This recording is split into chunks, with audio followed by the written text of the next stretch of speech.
Voilà, bonjour. À nouveau, résolution d'exercice, équilibre chimique. On commence avec, on continue plutôt avec l'exercice 24.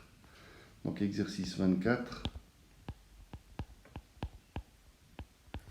Il est question ici d'une réaction entre le monoxyde de carbone et l'hydrogène pour former du CH3OH. Donc je donne l'équation telle qu'elle est fournie dans le support de cours. On a affaire à un équilibre. Ok, on nous dit que le volume est égal à 1 litre. Donc si je mets C initial en mol par litre, on aura une condition, on nous dit qu'on a 8 moles de départ, donc 8 divisé par 1 pour la concentration. On nous demande combien est-ce qu'il faut mettre de CO, donc on va poser X sur 1, et au départ on aura 0. Pour la deuxième ligne, je ne vais pas mettre le volume divisé par 1, revient à reproduire le chiffre tel qu'il est. Et on nous dit qu'on veut ici un rendement de 80%. Donc il faut trouver quoi écrire ici si on a un rendement de 80%.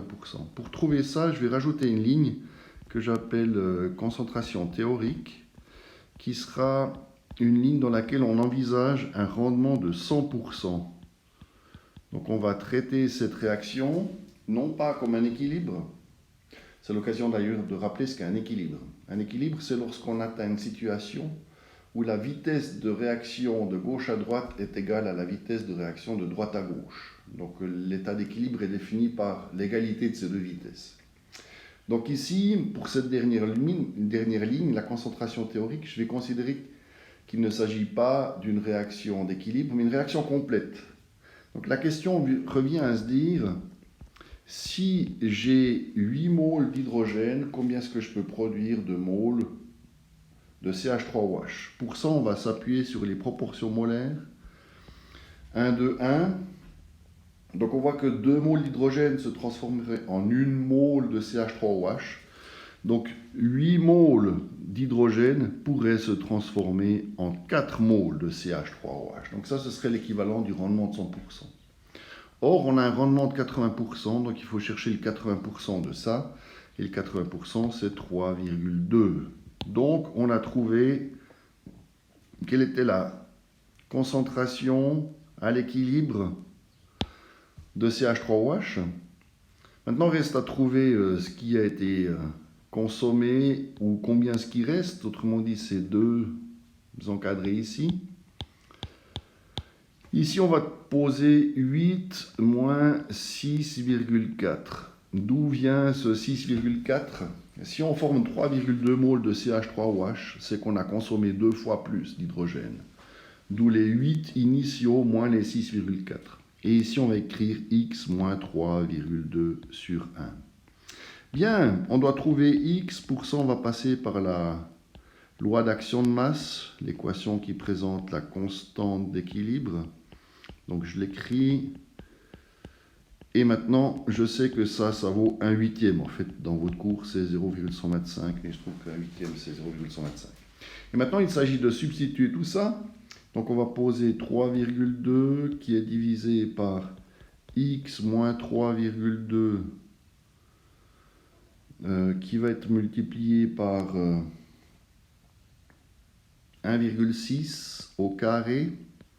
Donc ça, c'est égal à 1,6. Hein. Et on sait que ça vaut 1 huitième. Okay, je vous fais cadeau de la résolution. X est égal à 13,2 moles. En cas de difficulté, appelez-moi. Si vous ne trouvez pas comment passer de là à là. Exercice 25.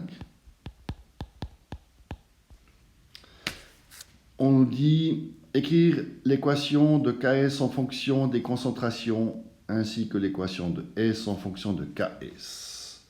Je commence par A. Il s'agit de la dissolution de BaSO4. Alors, les dissolutions, petit rappel peut-être aussi ici. Donc on considère qu'un composé ionique est soluble si il est soluble à plus que 1 g par litre. C'était ce qu'on avait vu en discipline fondamentale. Ici en OS, si le composé est soluble à moins de 1 g par litre, on va aussi considérer qu'il est soluble, mais il va mener à un équilibre. Donc pour ça, on aura besoin du KS, le produit de solubilité. Donc je continue l'écriture ici, BA2 plus AQ plus SO4 2 moins AQ. La technique, c'est de poser à la concentration initiale E plus S, naturellement qu'il n'y a rien au départ. Une fois qu'on aura atteint l'équilibre, les concentrations seront E, S et S. Donc E, c'est l'excès, S, ce qui se dissout. KS, c'est la concentration de Ba2+, fois la concentration de SO4 2-. Je vous rappelle que BaSO4 est un solide. Les solides n'interviennent pas dans les constantes d'équilibre. Donc ici, on aura S fois S est égal à S carré. Donc S, ce que l'on doit chercher, c'est racine carrée de KS. La valeur de KS, vous la trouvez dans les tables, page 19. Ici, KS vaut 1,1 fois 10 moins 10. Donc je trouve pour S 1,05 fois 10 puissance moins 5. C'est une concentration en mol par litre. Pour B et C et D, je vais aller un tout petit peu plus vite. Donc je vous propose B, je vous pose directement l'équation ZnOH 2 fois qui est en équilibre pour donner du Zn2+, et attention ici 2OH-. Je ne passe pas par le tableau, j'écris directement KS est égal à 2 fois 2S au carré est égal à 4S cube. Donc S est égal à racine cubique de KS sur 4. J'obtiens 6,3 fois 10 puissance moins 6 mol par litre. Dans la lancée, je continue avec le C. Là, je vous donne directement KS est égal à 3S au cube fois 2S au carré. Ça veut dire qu'on a 108 S puissance 5. Donc S est égal à la racine cinquième de KS sur 108. Je n'ai pas fait le calcul. Et D,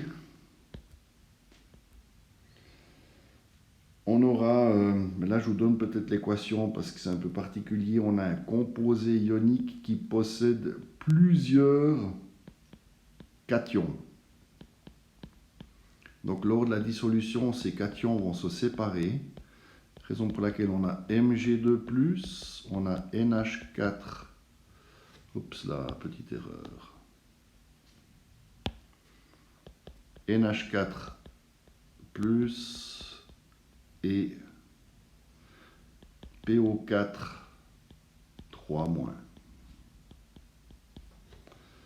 Donc si je pose C0 en mol par litre, on a E plus S000, C infini en mol par litre, on aura E, S, S, S. Donc on se retrouve avec KS qui est égal à S cube, donc S qui est égal à racine cubique de KS. Je m'arrête là pour l'exercice 25.